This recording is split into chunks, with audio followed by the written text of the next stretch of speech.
create table and मान लो एक table बना रहे हैं एम्प्लॉई एज, ठीक। अब क्या होगा इसमें, तो मेन क्या है कि इसमें हम कुछ कॉलम क्रिएट करेंगे और उस कॉलम पे वैल्यू आके डेटा फेच करके हमें दे देगा। तो इसके लिए क्या करेंगे, सबसे पहले दो कॉलम बनाएंगे। एक कॉलम का नाम दे देते हैं हम DOB और इसमें दे देते हैं date time, right. And second दे देते हैं एज और इसको बना देते हैं इंटीजर, राइट। ठीक, टेबल क्रिएट हो गया। Now what need to do, इसमें हम कुछ वैल्यू डाल देते हैं, ठीक। तो उसके लिए क्या करेंगे, इंसर्ट इनटू टेबल का नाम एम्प्लॉय एज और यहाँ पे उस कॉलम का नाम दे देंगे DOB, ठीक। चलो DOB दे दिया। अब इसमें क्योंकि ये नॉट नल है दोनों कॉलम, तो दोनों कॉलम की वैल्यू नल हो सकती है, ठीक। इसमें कोई प्रॉब्लम नहीं है। तो यहाँ पे वैल्यूज में दे दिया, वैल्यूज में सपोज दे दिया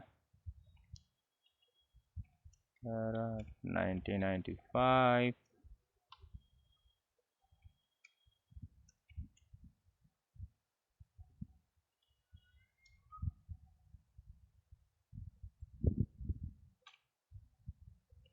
अब देखो ये गलत है, ये इस तरीके से होना चाहिए।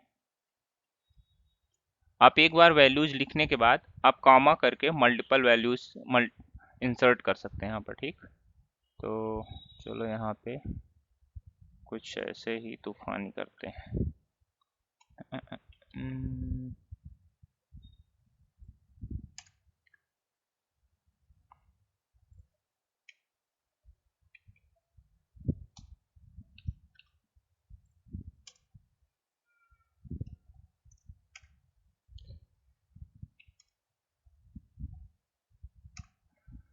ठीक, 91, 92, 97, 99, 2000, ठीक है।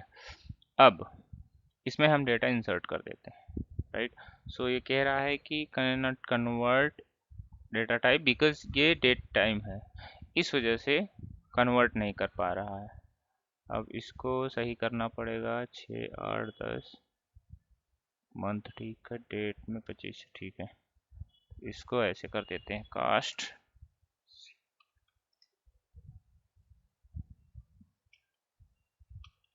एज डेट,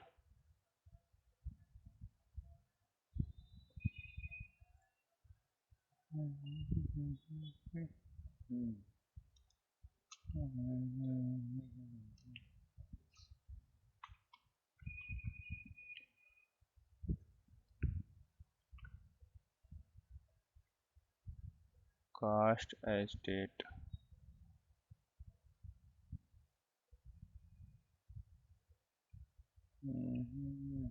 सही है ये, बस यहाँ पे लिखना पड़ेगा।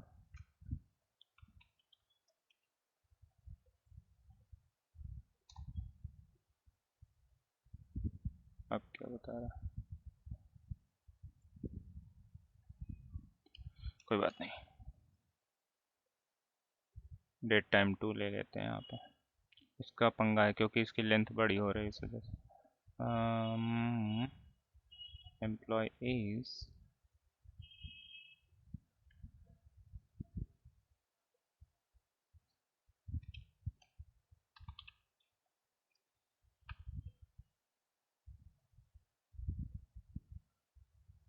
चलो मान लो अगर डेट ही ले लिया, अभी भी इंसर्ट करने देगा कि नहीं करने देगा।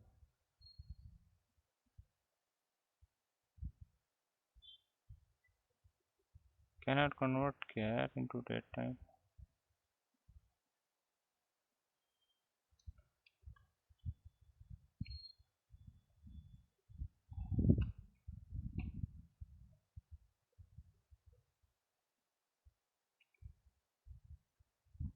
कन्वर्ट कॉमा डेट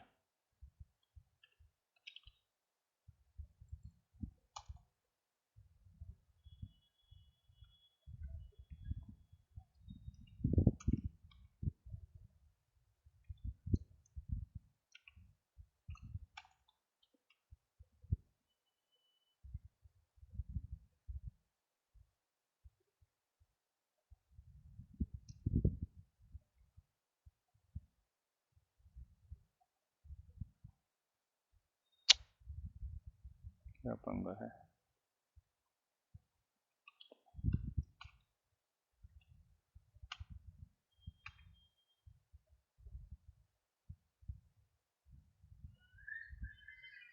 भी एक प्रॉब्लम आ रही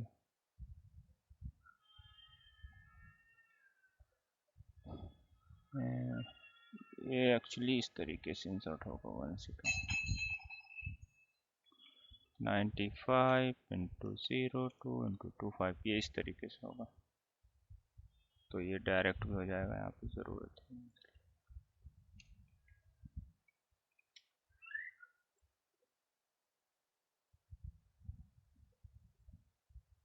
ओके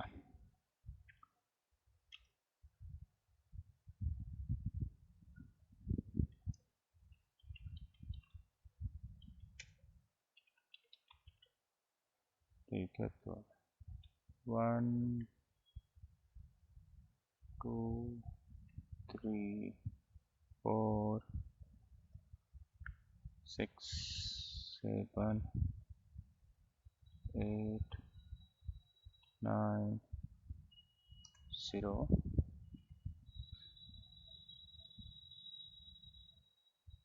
वैल्यूज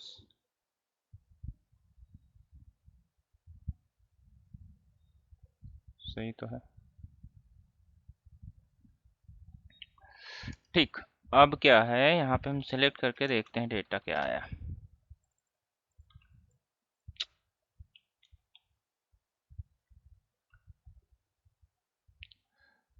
सारा डेटा आ गया यहाँ पे, क्योंकि इसको हम मान लो ऐसे डेट भी कर दे तो ज़्यादा बेटर दिखेगा। डेट टाइम हटा देते हैं।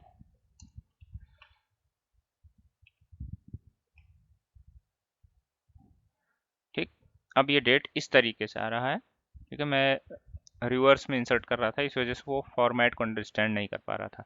ओके, अब ये एज नल है, राइट।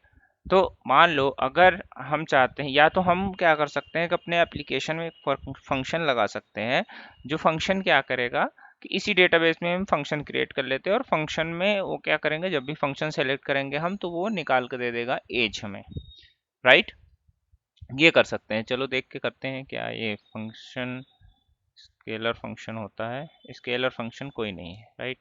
यहाँ पे क्रिएट कर लेते हैं स्केलर फंक्शन। कैसे फंक्शन क्रिएट करते हैं,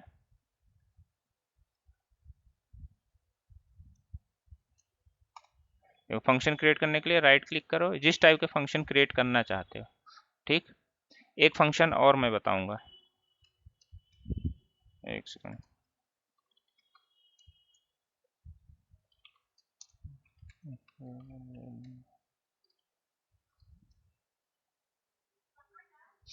ठीक है, इसमें एक और दिखाता है कि नहीं, दिख नहीं रहा है, लेकिन ये बना देंगे एक्चुअली फंक्शन आगे चल के।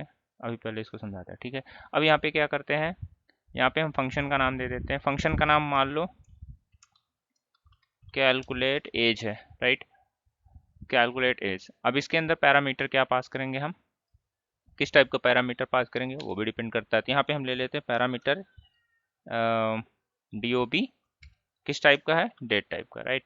एंड नाउ फंक्शन क्या रिटर्न करेगा, इंटीजर रिटर्न करेगा, वैल्यू रिटर्न टाइप सबसे पहले, राइट। और यहाँ पे हम अपनी जो भी डेटा आ रहा है उसके थ्रू हम क्या करेंगे कि एज कैलकुलेट करने की कोशिश करेंगे, राइट। तो यहाँ पे एज किस तरीके से हम निकाल सकते हैं, एज हम निकाल सकते हैं इस तरीके से। Let me tell you. तो यहाँ पे बेसिकली हमें क्या करना पड़ेगा, सबसे पहले एक वेरिएबल बनाना पड़ेगा। क्यों वेरिएबल बनाना पड़ेगा, क्योंकि जिस जो वेरिएबल बनाएंगे उसी वेरिएबल में हम वो वैल्यू को असाइन करेंगे और उसी को फिर रिटर्न कर देंगे, राइट। तो यहाँ पे क्या करेंगे, डिक्लेयर क्या वेरिएबल, यहाँ पे @एज। एज किस टाइप का, इंटीजर टाइप का होगा, राइट। एंड सेकेंड थिंग क्या है हमारा कि हम जो भी सिलेक्ट करेंगे डेटा, उस डेटा के बिहाफ पे हम एज को निकालेंगे यहाँ पे और उस एज को कैलकुलेट करेंगे। तो मान लो डेट ऑफ बर्थ हमारे पास आ रहा है, तो हम क्या करेंगे यहाँ पे सबसे पहले set at the rate age, ठीक, एज में साइन करेंगे क्या, वैल्यू कैलकुलेट करके। तो उसके लिए क्या करना पड़ता है हमें, मैंने बताया था डेट डिफरेंस फंक्शन एक होता है, डेट डिफ का फंक्शन होता है, ये है डेट डिफ, ठीक। इसके अंदर हमने क्या डाल दिया, ईयर, कॉमा, वो ईयर में कैलकुलेट करेगा जो हमारा डेट ऑफ बर्थ है उसको यहाँ पे ले लेता हूँ, ठीक। उसके बाद गेट डेट, आज का टाइम ले लेता हूँ, तो आज के टाइम के हिसाब से ये वैल्यू निकाल कर दे देगा, राइट। अब क्या करना है हमें, इसी एज को रिटर्न कर देना है। क्यों रिटर्न कर देना है, क्योंकि इसी एज को तो कैलकुलेट कर रहे हैं और इंटीजर टाइप इसीलिए हमने बनाया, और रिटर्न टाइप में क्या दिया है यहाँ पे, तो ये एक फंक्शन तैयार हो गया आपका, राइट। अब ये क्या करेगा फंक्शन, जब भी आपको फंक्शन कॉल करेंगे ये फंक्शन से आपका एज कैलकुलेट करके निकाल देगा। फॉर एग्जाम्पल मान लो मुझे वो फंक्शन कॉल करना है, तो मैं क्या करूंगा, सेलेक्ट स्टेटमेंट लिखूंगा और फिर ये लिखूंगा dbo calculate age, control shift R, dbo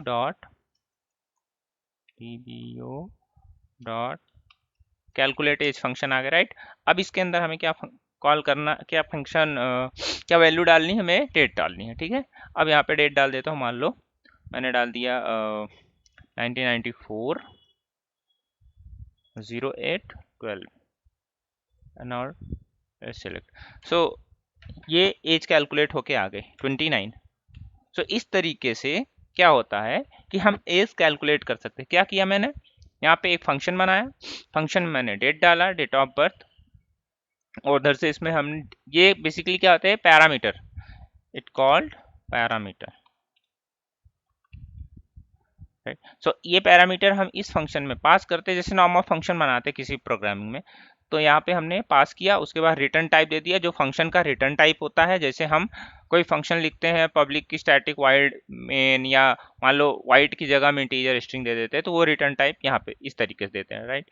as begin declare, declare क्या किया हमने, एज किया, इंटीजर टाइप का किया, क्योंकि हमें जो एज कैलकुलेट करके देगा वो इंटीजर टाइप का। डेट डिफरेंस क्या करता है, रिटर्न टाइप इसका इंटीजर है, तो जो भी इसमें डेटा प्रोसेस होगा वो इंटीजर में निकल के आएगा। तो मैंने क्या किया, यहाँ पे डेट डिफरेंस यूज किया, ईयर में हमें चाहिए डेटा, ईयर में चाहिए, डेटा ऑफ बर्थ हमने यूज किया, जो डेटा ऑफ बर्थ आ रहा है उधर से पैरामीटर पास हो रहा है, गेट डेट, आज की डेट ये निकाल के दे देगा, तो आज की डेट माइनस ये date in the year, date difference निकाल के दे देगा एज में, फिर रिटर्न कर दिया उसी एज को। तो इस तरीके से हम एज को कैलकुलेट कर सकते हैं, एक फंक्शन मैंने बना के दिखा दिया, ठीक।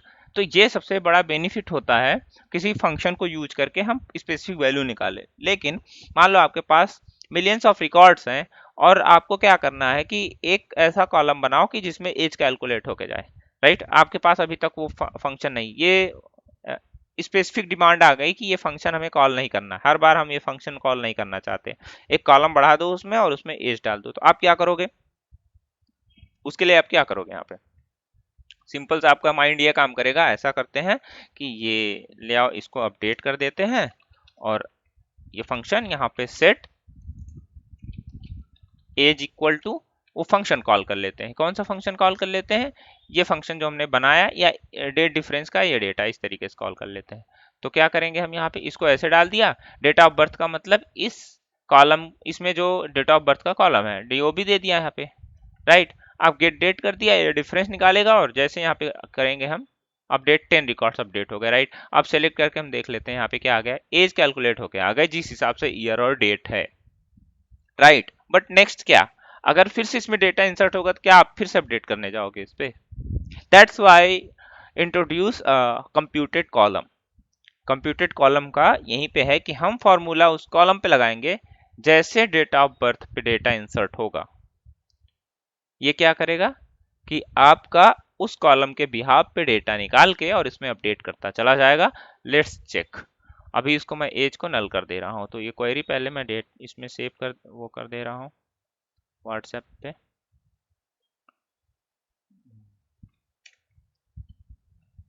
ताकि प्रॉब्लम ना हो आप लोगों को किसी चीज के।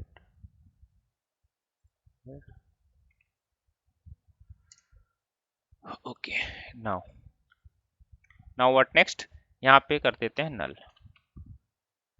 उसको कर देते हैं अपडेट,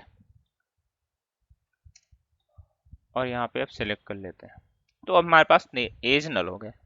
नाउ अब हम चलते हैं नेक्स्ट फंक्शन की तरफ। कंप्यूटेड कॉलम कैसे ऐड करेंगे, उसके लिए हम क्या करते हैं, सिंपल सा एक टेबल का अल्टर का कमांड है, उस अल्टर का कमांड यूज करके हम काम कर सकते हैं। जैसे हमें क्या करना पड़ेगा, अल्टर टेबल हमें अल्टर करना है, राइट।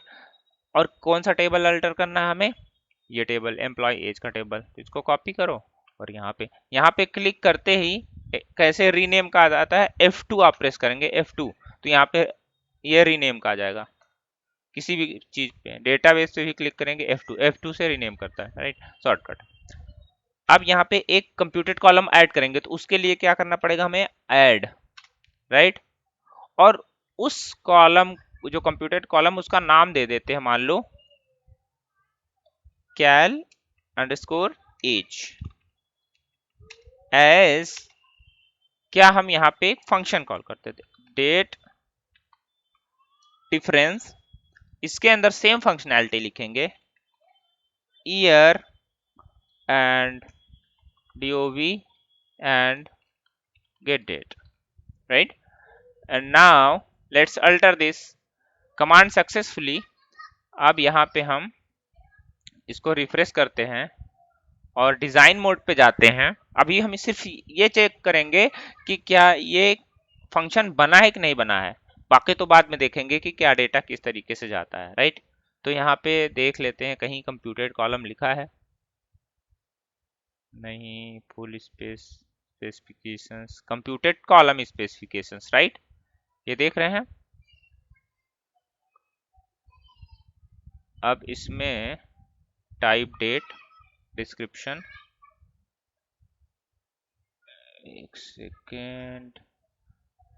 अब देखो इसमें क्या हुआ कि जब मैंने ये चीज लगाया अल्टर टेबल कैलकुलेट एज, तो इस तरीके से ये क्या किया, यहाँ पे ये एक कॉलम बना दिया। इसको रिमूव कर दो, यहाँ पे इसमें भी लगा सकते हैं हम यहाँ पे, लेकिन फिर हमें डिजाइन मोड से आना पड़ेगा।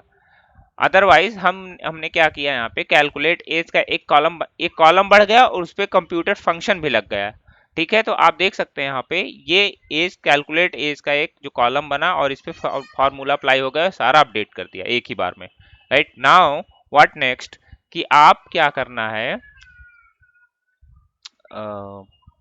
ये जैसे अभी इंसर्ट हम करने जा रहे हैं, ठीक है, अगेन इस चीज को इंसर्ट करने जा रहे हैं और मैं दिखा देता हूं यहाँ पे क्या डेटा है, ठीक है। 10 रिकॉर्ड्स है, 25 एज तक है।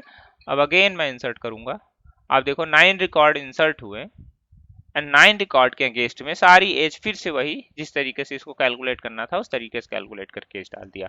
तो ये तरीके का कंप्यूटेड कॉलम होता है। अदरवाइज अगर आपको डिजाइन मोड से करना है तो आपको यहाँ पे आके आपको ये जो फॉर्मूला है, यहाँ पे फॉर्मूला अप्लाई करना पड़ेगा। तो ये दो तरीके से हम कंप्यूटेड कॉलम को बना सकते हैं और वहां पे जाके फॉर्मूला अप्लाई कर सकते हैं, राइट। अब आते हैं, इसको मैं रिमूव कर देता हूँ कॉलम यहाँ से।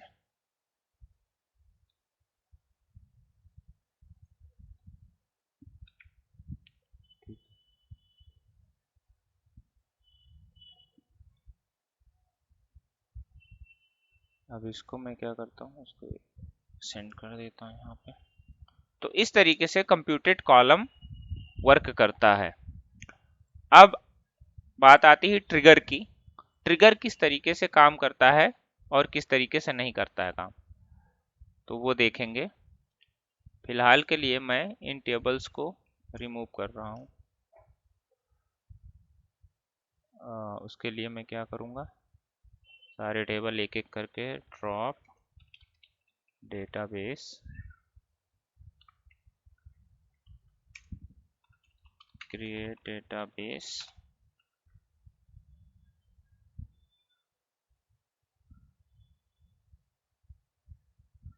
इन currently use, all right।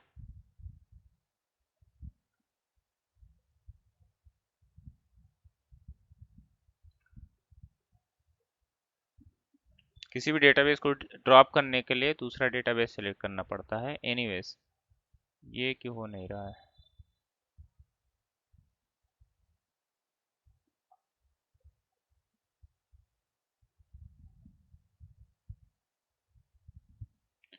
ये क्लोज एग्जिस्टिंग कनेक्शन का मतलब अगर कहीं कनेक्ट है, यूज हो रहा है, तो ये क्या करेगा, इस पे टिक कर देंगे तो ये क्लोज कर देगा कनेक्शन एग्जिस्टिंग और फिर ड्रॉप करने में हेल्प करेगा। ये ड्रॉप नहीं कर रहा है, कहीं लॉक क्रिएट हो गया क्या? नहीं हो गया। ठीक है,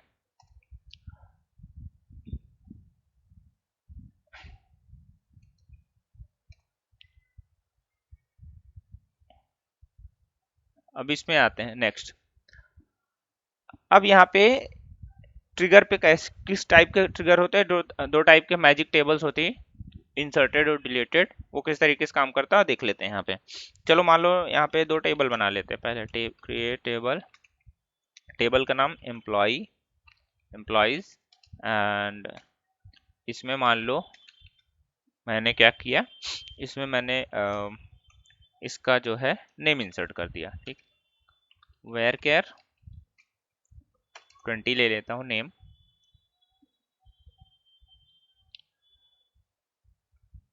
और एक दूसरा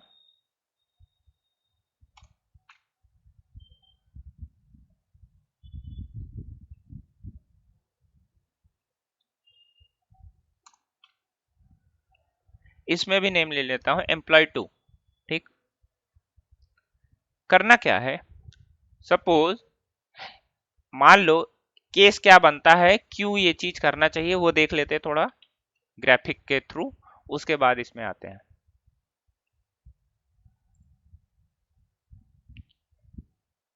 चलो मान लो ये आपका एक टेबल है और दूसरा एक टेबल है। ट्रिगर की जरूरत क्या पड़ी, क्यों पड़ी?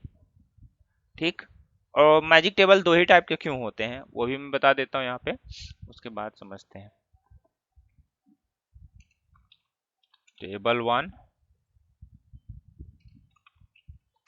टेबल 2। ठीक, अब मान लो एक रिलेशनशिप इन दोनों टेबल के बीच में क्रिएट है। ठीक है, क्या करना है कि हम चाहते हैं कि अगर इस टेबल में कुछ डेटा आए तो उसके अगेंस्ट में कुछ डेटा कंपाइल करके इसमें इंसर्ट कर दूं। यही ट्रिगर का काम होता है। ट्रिगर जैसे आप गन होती, गन में क्या होता है, ट्रिगर होता है ना, जिसको ट्रिगर करते ही बुलेट फायर होती है। तो वैसे इसमें भी है, टेबल में जैसे कोई डेटा, टेबल के स्टेट में कोई भी चेंजेस आएंगे, ट्रिगर फायर होगा और फिर ट्रिगर जिस तरीके से राइट किया गया है उस तरीके से वो परफॉर्म करेगा और डेटा को प्रोसेस करेगा। तो होता क्या है, अगर मान लो इन दोनों के बीच कोई रिलेशनशिप क्रिएट है और हम चाहते हैं कि इसमें कुछ डेटा इंसर्ट हो तो इसमें भी डेटा आ जाए, तो उस केस में हम क्या कर सकते हैं, ट्रिगर क्रिएट कर सकते हैं। अगर रिलेशनशिप नहीं भी क्रिएट है तो क्या, तो भी अगर हम चाहते हैं दूसरे टेबल में कुछ डेटा इंसर्ट करना, उस केस में हम क्या कर सकते हैं, डेटा इंसर्ट कर सकते हैं। अब इसमें दो टाइप की मैजिक टेबल होती हैं, इंसर्टेड और डिलीटेड।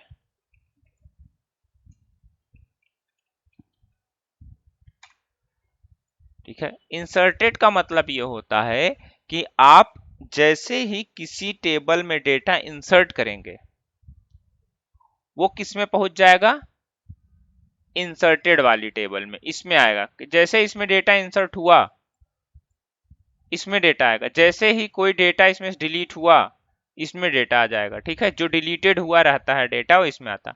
मान लो इंसर्ट डिलीट नहीं हुआ, इसमें कोई अपडेट हुआ, तो अपडेट के केस में क्या होता है, दो टास्क परफॉर्म होते हैं, एक बार वो डिलीट होता है फिर इंसर्ट होता है।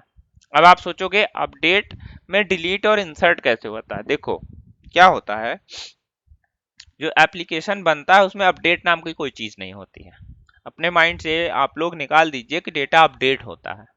एक्चुअल जो परफॉर्म होता है, डेटा प्रोसेस होता है, वो दो तरीके से होता है, आइदर डेटा डिलीट होगा या इंसर्ट होगा। अपडेट नाम की कोई चीज नहीं होती। क्यों नहीं होती मैं बताता हूँ। कोई भी डेटा है उसमें अपडेट कैसे हो जाएगा, आप ही लोग सोचो कि ऐसे डायरेक्टली कोई मैजिक तो है नहीं जाके डेटा अपडेट कर देगा। तो होता क्या है, डेटा कैसे प्रोसेस होता है, जैसे डेटा कोई आता है अपडेट होने के लिए, सबसे पहले डिलीट स्टेटमेंट चलता है। डिलीट स्टेटमेंट के थ्रू क्या करता है कि जो डेटा प्रीवियस डेटा है उस डेटा को डिलीट करता है, एक दूसरे टेबल में डालता है, और जो अपडेट आ रहा है उसी को उसमें इंसर्ट कर देता है। ठीक है, तो क्या करता है वो, डिलीट डेटा करता है पहले और फिर इंसर्ट कर देता है, तो उसी को बोला जाता है अपडेटेड। तो इसीलिए मैजिक टेबल दो ही टाइप के होते हैं, इंसर्टेड एंड डिलीटेड। जब भी हम डेटा अपडेट करते हैं पहले डिलीट होता है, डिलीटेड में जाता है, देन इंसर्टेड में जाता है, क्योंकि फिर डेटा इंसर्ट होता है। और इंसर्टेड के केस में तो नया इंसर्ट हो रहा है तो इंसर्टेड में जाता है, डिलीट के केस में डिलीट हो रहा है तो डिलीटेड में जाता है। तो इस तरीके से ये काम करता है इसमें डेटाबेस में। कुछ देखो कंटेंट सारे अवेलेबल हैं, आपको ऑनलाइन मिल जाएंगे, बट जो चीजें एक्चुअल में समझ में कैसे प्रोसेस होता है आई डोंट थिंक वो ऑनलाइन मिलेगा। या तो आप बहुत ही ज्यादा चीजें रिसर्च करते हो तो आपको मिल जाएगा।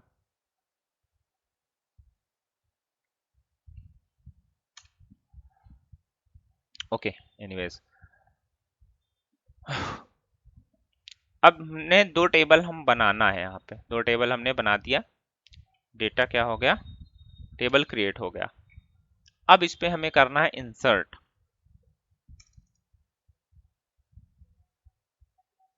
तो इंसर्ट के केस में क्या होता है कि कई टाइप के ट्रिगर्स होते हैं, उन ट्रिगर को हमें क्या करना पड़ता है, बनाना पड़ता है। तो अब चलो ट्रिगर बनाते हैं, कैसे ट्रिगर बनाया जाता है वो भी अंडरस्टैंड करते हैं। इसको हटा देते हैं यहाँ से, बस हम टेबल का नाम लिख देते हैं यहाँ पे ताकि समझ में आए।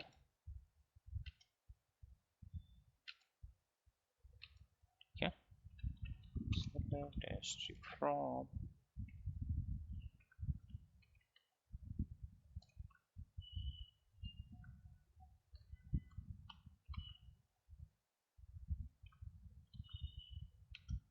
ओके नाउ, अब यहाँ पे ट्रिगर कैसे क्रिएट करते हैं उसके लिए हम बनाते हैं ट्रिगर। तो लिखना पड़ता है क्रिएट ट्रिगर एंड ट्रिगर का नाम। तो मान लो ट्रिगर का नाम किस तरीके से देंगे, मान लो ट्रिगर का नाम इस तरीके से दे देते हैं, T R means trigger insert employees, right.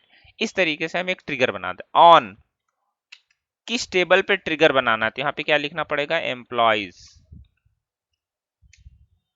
For what, for insert, ठीक। तो यहाँ पे इस तरीके से हम इंसर्ट का बनाएंगे। फिर एज बिगिन कर देते हैं एज यूजुअल, एंड उसके बाद हम यहाँ पे करते हैं डिक्लेयर, डिक्लेयर। हमको नेम को ट्रांसफर करना है दूसरे में, तो यहाँ पे हम एक नेम टाइप का वेरिएबल ले लेंगे। तो यहाँ पे लिख देंगे नेम वेर कैर, जिसकी लेंथ दे देंगे 20। और फिर आएगा main task, select @ name equals to name from inserted, ठीक। ये इंसर्टेड क्या है, आपकी मैजिक टेबल है, ठीक। तो यहाँ पे इसको लिख देता हूँ ऐसे, राइट। तो आपसे कोई भी आपको सपोज आपको ट्रिगर पता है, आपको सब कुछ पता है, लेकिन आपको ये नहीं पता मैजिक टेबल क्या होती है, तो इंटरव्यूअर ऐसे पूछते हैं डायरेक्ट मैजिक टेबल क्या होता है, तो आप लोग कंफ्यूज ना हो उसके लिए मैंने लिखते हैं यहाँ पे। ये सिलेक्ट हो गया। अब क्या करना है, अब देखो, अब मुझे क्या करना है, दूसरे टेबल में इंसर्ट डालना है। तो इंसर्ट इनटू, टेबल का नाम क्या है, एम्प्लॉय 2। एम्प्लॉय 2 में क्या हमने लिया है, नेम लिया है, ठीक। यहाँ पे हम नेम ले लेते हैं, वैल्यूज, वैल्यूज जो हमारा वो डेटा आ रहा है वहां से उसको दे देता है, राइट। तो ये आपका ट्रिगर हो गया, ठीक। अब चलो ट्रिगर इसको करते हैं क्रिएट, क्योंकि यहाँ पे एक काम और करना है, एंड, क्योंकि जब बिगिन हुआ तो एंड होना ही है, राइट। इसको थोड़ा सा इस तरीके से कर लो, फॉर्मेट कर लो तो ज़्यादा बेटर लगेगा, ठीक। अब चलो इसको करते हैं एग्जीक्यूट। ये ट्रिगर हो गया एग्जीक्यूट। तो सबसे पहले हम देखेंगे ट्रिगर होता कहाँ है, राइट। तो सबसे पहले इसको रिफ्रेश करते हैं डेटाबेस, टेबल पे आते हैं और टेबल एम्प्लॉयज पे हमने ट्रिगर लगाया, तो एम्प्लॉयज पे एक ट्रिगर का ये ऑप्शन आता है, राइट। यहाँ पे क्या आ गया, ये ट्रिगर बन के आ गया। इसको मॉडिफाई करेंगे तो हमें ये ट्रिगर इस तरीके से बना हुआ मिल जाएगा, राइट। अब व्हाट नेक्स्ट, हम कर क्या रहे हैं वो चीज एक बार समझ लो। फिर से मैं बता देता हूँ, यहाँ पे हमने एक ट्रिगर बनाया नया, ठीक है। फॉर इंसर्ट के केस में हम ये ट्रिगर, जब भी इस टेबल में इंसर्ट होगा डेटा, इस टेबल के केस में इंसर्ट में डेटा आ जाएगा, राइट। फिर क्या होगा, एज बिगिन डिक्लेयर नेम किया, फिर नेम में वो वैल्यू निकाली जो इंसर्ट में, मतलब जैसे इस टेबल में डेटा इंसर्ट हुआ, इंसर्टेड में आया, इंसर्टेड में जो डेटा आया उसको हमने वेरिएबल होल्ड कर लिया, फिर एम्प्लॉय टू में इंसर्ट कर दिया, राइट। अब चलते हैं इंसर्ट करते हैं। तो यहाँ पे एम्प्लॉयज पे लगा है ट्रिगर, तो ऑब्वियस सी बात है यहाँ पे लिखना पड़ेगा insert into employees and name. यहाँ पे नेम मान लो कोड दे दिया, राइट। Let's check. अब आप देख सकते हैं, डोंट बी सरप्राइज कि यहाँ पे दो रो क्यों आया, क्योंकि हमने तो इंसर्ट किया एक ही, तो दो रो इसलिए आया क्योंकि एक तो आपका आ गया ये जो इंसर्ट हुआ, दूसरा जो आपका इंसर्ट हुआ ये वाला केस ट्रिगर के अंदर, तो इस वजह से यहाँ पे आ गया। तो यहाँ पे अगर और भी चीजें यहाँ पे आप चाहो तो प्रिंट लिख दो, ट्रिगर फायर वगैरह, तो अंडरस्टैंड करने के लिए वो आपके कि फायर हुआ कि नहीं हुआ। बट अभी चेक कर लेते हैं डेटा, तो डेटा बताता है सच क्या है झूठ क्या है, ठीक है। आ गया डेटा, राइट। सो ये मैजिक टेबल होता है, ये ट्रिगर इस तरीके से काम करता है और ये यूजफुल क्यों होता है, बट मेक श्योर कि बहुत ही नेसेसरी हो इस चीज को तभी आप इंप्लीमेंट कीजिए, नहीं तो इसको मत इंप्लीमेंट कीजिए। क्यों? क्योंकि ये क्या करता है, क्वेरी को स्लो कर देता है। उसका रीजन क्या है कि ये डेटा इंसर्ट होता है, इसमें आता है, फिर दूसरे में इंसर्ट होता है, ये एक ट्रांजेक्शन बनती है इस पे, राइट। कोई भी ट्रांजेक्शन फेल हुआ आपका ट्रिगर में, नहीं ट्रिगर भी फेल हो जाएगा। इस वजह से अवॉइड कीजिए कि ये ना यूज करें। अगर जरूरत हो तो यूज करना पड़ेगा, ऐसा नहीं है कि बिना यूज के काम चल जाएगा, बट जहां इंपॉर्टेंस हो इसकी, राइट। तो ये तो हो गया इंसर्टेड का केस। अब जरा आते हैं डिलीटेड के केस में, राइट। तो अब इसको क्या करते हैं, कॉपी करके जरा मैं थोड़ा वायरल कर दूं ग्रुप में। अब यहाँ पे इंसर्ट का केस हो गया, अब आता है डिलीट का केस, तो यहाँ पे लिख देते हैं delete,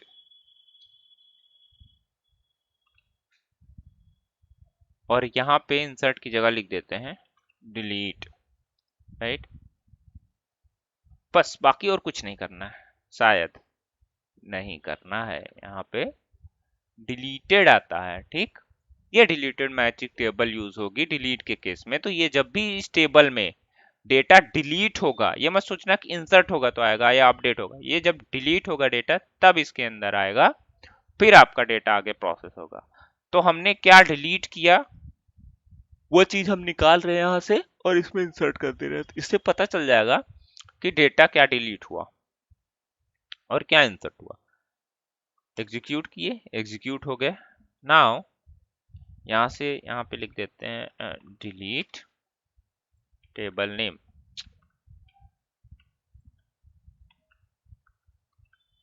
now just delete and two row again successfully. Now you can see if you select the table, दो डेटा आ गया, यहाँ से डिलीट हो गया, यहाँ दो डेटा आ गया। क्यों आ गया? क्योंकि यहाँ से डिलीट हुआ और फिर वही डेटा हम चाहते हैं किसमें आ जाए जो डिलीट हुआ, तो डिलीटेड में आ गया डेटा, राइट।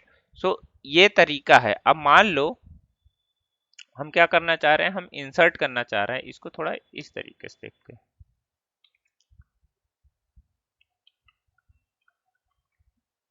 चलो 1 2 3 4 5, ठीक। इसको करते हैं इंसर्ट। अब देखो इसमें क्या हुआ, 1 row affected and 5 rows affected. चलो देखते हैं। तो क्या हुआ, ये जैसे पहला रिकॉर्ड इंसर्ट हुआ, पहला रिकॉर्ड इंसर्ट होने के बाद इसमें आ गया, उसके बाद नहीं आया। उसका क्या रीजन हो सकता है? वो रीजन ये है कि एक साथ हम मल्टीपल डेटा इंसर्ट कर रहे हैं, उस केस में ये क्या हो रहा है कि एक ही आ रहा है। आप फिर से इसमें इंसर्ट करके देखो, इंसर्ट एम्प्लॉयज नेम, एक रो यहाँ पे आया, बाकी 5 इसमें अफेक्ट हुए, तो 5 रो इसमें आ गया, 1 2 3 4 5, लेकिन इसमें एक ही आ रहा है क्योंकि एक साथ ही हम डेटा डाल रहे हैं, 1 बाय 1 करके डालेंगे ये डेटा। जैसे ये हो गया, इंसर्ट किया हमने, 1 रो हुआ, ठीक। अब फिर इंसर्ट करेंगे, फिर 1 होगा। अब देखो आप, अब जितना इंसर्ट करेंगे उतना जाएगा, तो ये भी केस बनता है इसमें, राइट। लेकिन अब डिलीटेड के केस में क्या होगा, मान लो हम डिलीट कर रहे हैं यहाँ पे, डिलीट टेबल। अब दोनों में, इसमें कितने रिकॉर्ड है, इसमें 14 रिकॉर्ड है, इसमें कितने रिकॉर्ड है, 8 रिकॉर्ड है। अब मैं डिलीट करना चाह रहा हूँ इस पर, 1 record and 14 record affected, right. तो ये क्या हुआ, इसमें का सारा हो गया, इसमें का सिर्फ 1 रिकॉर्ड हुआ। क्यों 1 रिकॉर्ड हुआ, क्यों कि जो ट्रांजेक्शन बनती है वो ट्रांजेक्शन पर्टिकुलर रो के लिए बनती है, तो इसलिए जो ट्रिगर फायर होगा वो सिंगल टाइम होगा। तो हम जब भी ट्रिगर फायर होता है वो क्या होता है कि हर एक ट्रांजेक्शन में एक ही बार आता है। अगर आप मल्टीपल टाइम्स कोई चीज डिलीट करोगे तो मल्टीपल टाइम फायर होगा, बट एक ही बार में आप एक ही ट्रांजेक्शन डिलीट करते हैं तो 1 टाइम फायर होता है। ये भी चीज आप लोगों को ध्यान देना पड़ेगा, राइट। तो ये दो तरीके के इंसर्टेड और डिलीटेड ट्रिगर थे जो मैंने आपको बता दिए हैं। अब इसमें बहुत और भी केसेस आते हैं, जैसे कि आप एक ही टाइम में इंसर्ट भी करिए, डिलीट भी करिए और अपडेट भी करिए। तो आपको क्या कर सकते हैं, उसमें आप इंसर्टेड और डिलीटेड सब कुछ यूज कर सकते हैं। जैसे मैं आपको एक छोटा सा एग्जांपल दिखा देता हूँ यहाँ से। मान लो यहाँ पे deleted and inserted,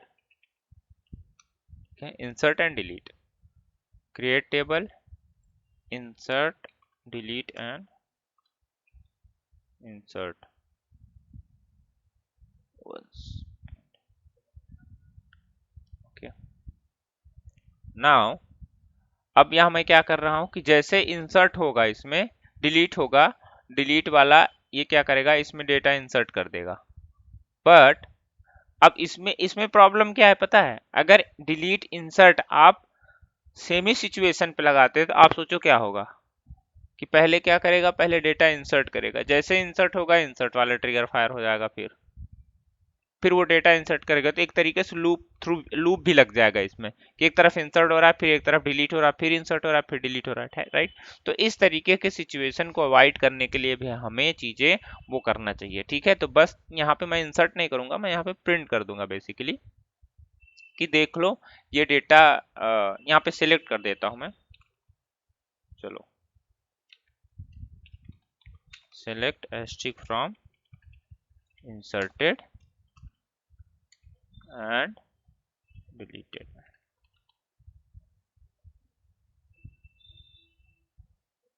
delete and insert के केस में, राइट। नाउ सिलेक्ट कितना हुआ है, कितना इंसर्ट हुआ, 5, राइट।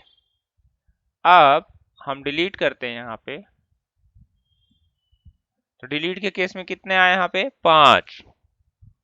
तो आप देख सकते हैं यहाँ पे डिलीटेड में कितना आया, इंसर्टेड में तो कुछ गया नहीं, लेकिन डिलीटेड में कितना आया, 5। तो आप यहाँ पे ये चीजें अंडरस्टैंड कर सकते हैं कि कैसे हम इंसर्ट, डिलीट, अपडेट का यहाँ कॉमा देकर अपडेट भी लगा सकते हैं आप। तो अपडेटेड के केस में आपके पास दोनों डेटा रहेगा, इंसर्टेड में भी रहेगा, डिलीटेड में भी रहेगा, ठीक है। क्योंकि अपडेट के केस में पहले वो डिलीट करता है और फिर इंसर्ट करता है।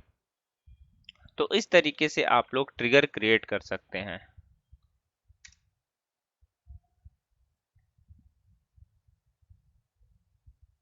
ये ट्रिगर का ओवरव्यू था, बाकी कैसे ट्रांजैक्शन वगैरह यूज होता है ये चीज तो हम आगे चल के देखेंगे, ठीक। अब अब एक फंक्शन जो बाय डिफॉल्ट क्या होता है कि मान लो बहुत जरूरत पड़ती, बहुत ज्यादा, एक बार जरूरत नहीं पड़ती, उसकी बहुत ज्यादा जरूरत पड़ती, क्या पड़ती मैं बताता हूँ। मान लो आपके पास एक वैल्यू है इस तरीके से,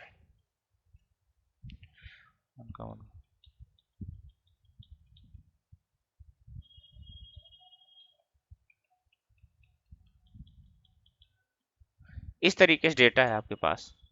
अब आपको क्या करना है कि इन डेटा के हिसाब से आपको टेबल से डेटा सेलेक्ट करना है। मान लो आपके टेबल में 1 to 100 रिकॉर्ड्स पड़े हुए हैं, एक कॉलम लाइक टेबल पड़ा हुआ है एक तरीके से, मान लो 1 to 100 का एक टेबल है, या फिर मान लो नॉर्मल डेटा पड़ा हुआ है, 1 से लेके 10 तक या 1 से लेके 100 तक। अब मैं कुछ डेटा स्ट्रिंग के फॉर्मेट में सेंड कर रहा हूँ।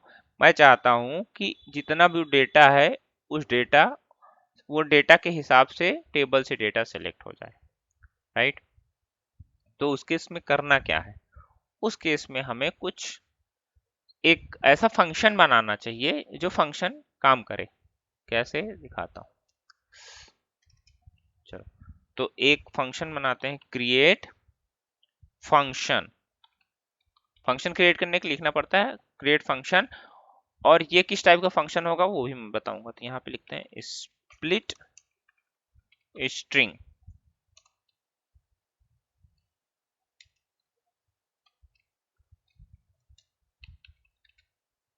स्प्लिट स्ट्रिंग का मतलब ही आप लोग समझ गए होंगे कि स्ट्रिंग को स्प्लिट कर रहा है, डिवाइड कर रहा है कई टुकड़ों में, राइट। तो अब अंदर क्या हम कोड लिखेंगे वो मैजिक देखना आप। अगर आप लोगों को पता है वेल एंड गुड, नहीं पता है तो इस चीजों को ध्यान से समझिए।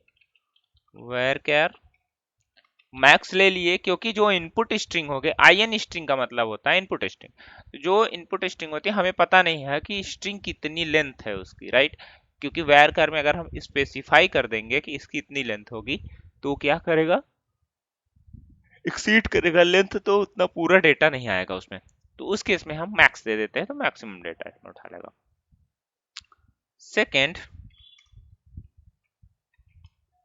एक होता है डेलीमीटर।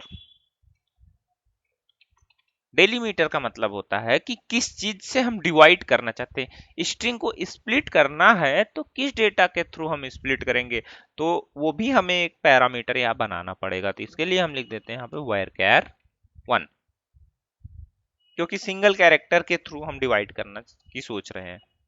अब यहाँ पे इंटर मार के यहाँ लिखते हैं रिटर्न्स।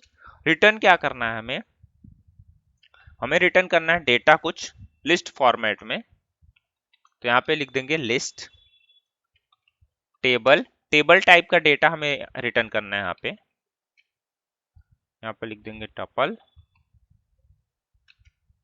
एंड उस वैल्यू varchar 100। नाउ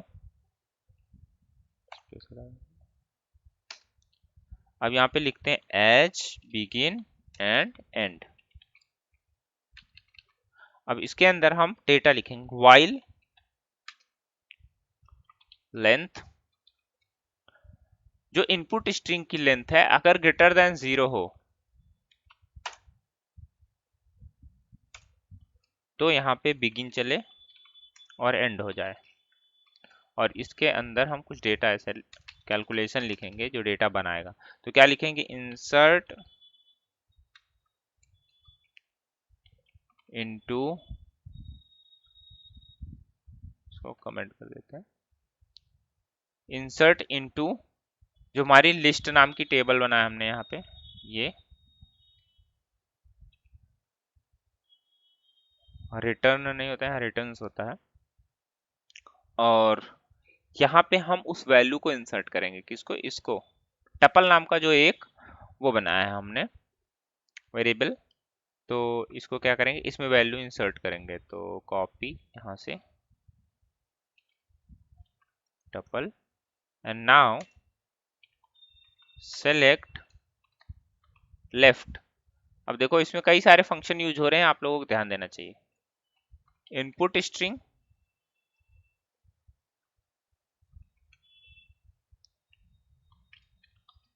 अब किस पे उठाना, कैर इंडेक्स का भी यूज आ जाता है यहाँ पे। कैर इंडेक्स क्या करेगा, आपका उस पर्टिकुलर इंडेक्स पे जो वैल्यू रहेगी उसको रिटर्न करेगा। तो कैसे, यहाँ पे लिखते हैं @डेलीमीटर,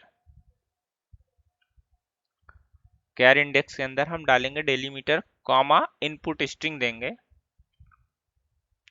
लेफ्ट इसलिए लगाया है कि हम उतनी इंडेक्स की वैल्यू से ही लेफ्ट लेंगे, लेफ्ट वैल्यू, ठीक है। इस वजह से कैर इंडेक्स के थ्रू हम उस इनपुट स्ट्रिंग की वैल्यू लगाएंगे यहाँ पे, ठीक, प्लस सिंगल कोट्स में कॉमा -1 एस टपल। अब क्या करेंगे, अब हम कर देंगे सेट जो वैल्यू सिलेक्ट हो गए, input string equal to stuff, और इसके अंदर हम इनपुट स्ट्रिंग डाल देंगे।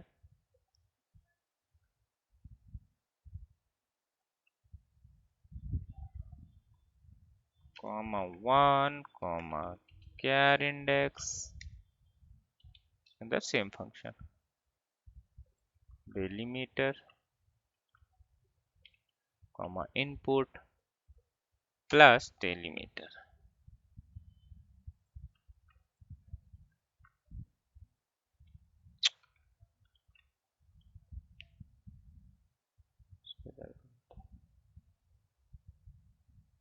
डेलीमीटर हो गया, उसके बाद हम यहाँ पे कर देते हैं कॉमा एंड ब्लैंक। यहाँ पे क्या कर देंगे, एंड हो गया, और यहाँ से हम रिटर्न कर देंगे।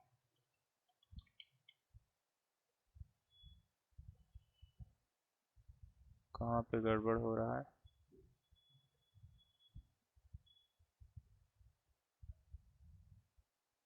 अच्छा ये ब्रैकेट क्लोज नहीं है,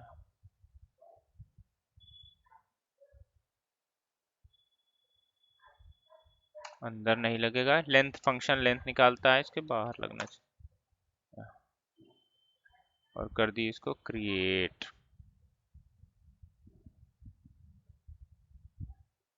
एच कीवर्ड निकाल,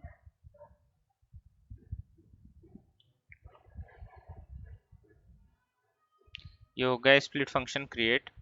नाउ इसको कॉपी करते हैं यहाँ से, अब हम सेलेक्ट करके देखते हैं, select asterisk from,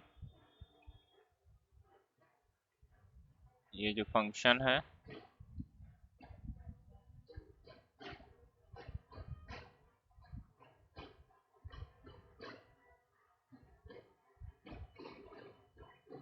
okay, comma, इसमें वैल्यू भी डालना पड़ेगा जिससे हम स्प्लिट करना चाहते हैं, तो कॉमा से स्प्लिट करना चाहते हैं यहाँ पे। तो आप देखना यहाँ पे ये पूरे वैल्यू को स्प्लिट करके निकाल दिया, तो इसको क्या बोलते हैं, इसको टेबुलर फंक्शन बोलते हैं। कहाँ मिलेगा हमें, हमें आना पड़ेगा यहाँ से प्रोग्रामेबिलिटी में, फंक्शन में, टेबल वैल्यूड फंक्शन, इसको ठीक है टेबल वैल्यूड फंक्शन बोलते हैं। तो ये आपका स्प्लिट फंक्शन आ गया। इस तरीके से हम, मान लो आपके किसी टेबल में 1 2 3 4 5 6 7 8 9 10, अब आपके पास एक डेटा इस तरीके से आ रहा है, तो आप क्या करोगे, एक एक निकालोगे, उससे बढ़िया आप एक फंक्शन बना लोगे और सिलेक्ट एस्ट्रिक फ्रॉम, मान लो यहाँ टेबल का नाम दे दिए, table name where name like, और नेम इन, लाइक नहीं नेम इन, इनके अंदर एक फंक्शन कॉल कर दोगे आप, ठीक, और सिलेक्ट कर लोगे डेटा। तो जो भी डेटा आपका सिलेक्ट होगा आप पास वो डेटा मिल जाएगा। तो इस तरीके से हम डेटा क्या कर सकते हैं, हम एक्सट्रैक्ट कर सकते हैं डेटा अलग अलग तरीके से, ठीक। तो क्या बोलते हैं,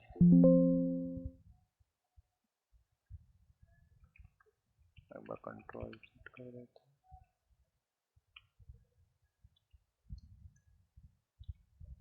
ठीक है, इसको मैं भेज देता हूँ ग्रुप में। बाकी अब एसक्यूएल हो गया यहीं पे एंड।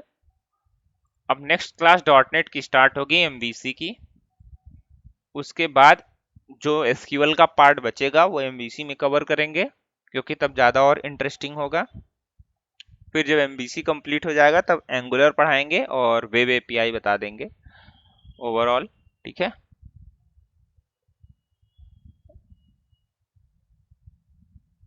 तो इसको यहीं